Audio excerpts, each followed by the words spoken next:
As a film nerd and a critic and a programmer, I just obsess over film. I want to know everything about a film. And people in my life often say to me, it's like, I'd never want to see a film like you. I just want to enjoy a film and turn off my brain.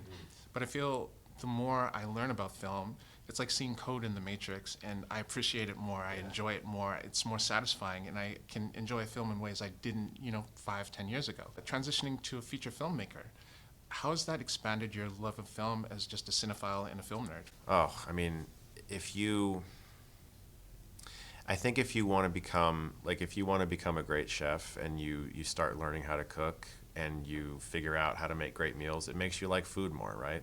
You start to appreciate dishes that are prepared differently. You start thinking about it differently, like, oh, I mean, they use this type of spice or whatever, or this was prepared this way. And making movies definitely enhanced my love of movies. I mean, of course, because an example I'll give you recently is I went to Beyond Fest in LA and I saw this really good movie called Night Patrol. It's coming out like next January, I think. And it has all this action and gore in it and a lot of really like great scenes like that. And the director at the Q&A said it took him 16 days to make it. And that made my head explode. The idea that he was able to achieve that in 16 days. Because I know how hard 20 days was. And so, yes, making a movie does make you appreciate so much more. It also makes you appreciate the unsung heroes of filmmaking more, the crew, the people who are behind the scenes lifting tables and, you know, stapling sheets up to the wall to make the light do what it needs to do, and these people who aren't given the praise that they deserve, who are there every day working hard. I'm always amazed when I speak to filmmakers how much they love filmmaking, but the filmmaking process just like sucks their soul out of their body.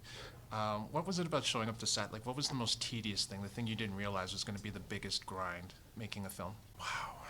You know, I had a really great team on this film that prepped me really well. Michelle Mietti, our first AD, gave me so much advice before we shot about the things we had to do every day. Our DP, Andrew Baird, you know, like we were so prepared for everything. But I would say I really didn't realize how long it takes to pull off an in-camera practical effect when it comes to gore or things like that because of the cleanup. Afterwards, you know, you can do one take and have blood everywhere and you got it on your face and you're going to have to reset and it's going to take 30 to 40 minutes sometimes. And that's a really long, tedious process that has made me appreciate practical effect driven horror movies way more than I ever did.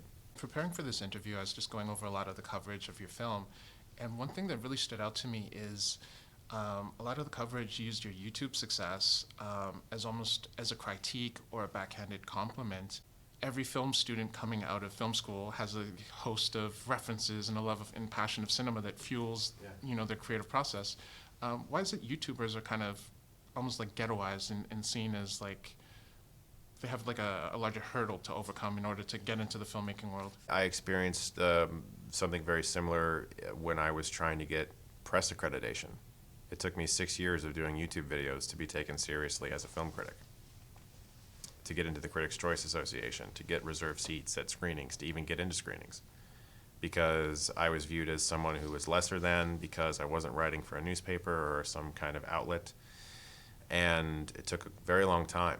And now that I've got a feature film made, it's funny to hear people say like something like, oh, well, you're a film critic. I'm like, really? Wait, so I am now? Are you sure? Because it took me a long time to achieve that. So if people are looking still that there's some kind of stigma to YouTubers making movies, which I do think it is starting to go away. You got people like Curry Barker out there, the Filippo brothers.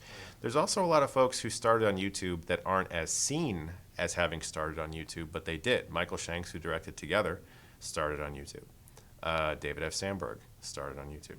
Dan Trachtenberg, who does the Predator movies right now, YouTube.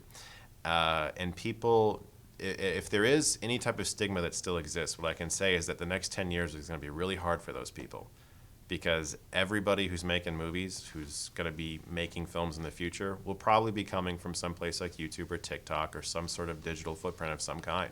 That's the future of filmmaking, and people need to get used to it. And why did you want to dive in with your future debut into the horror genre? What was the appeal there?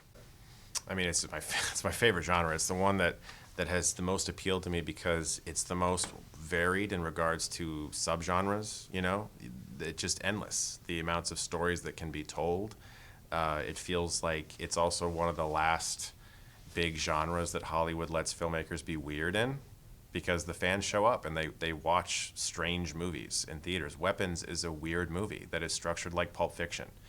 That shouldn't be a blockbuster, but it is, because people go to these weird horror movies and they show up. And with your weird horror movie, if you want to call it that, it feels like there's so much more narrative on the table. And watching it, I just feel like this is calling out for an extended universe. Can you talk about potentially spinning it off? I do have ideas for a prequel and a sequel. Yeah, I do.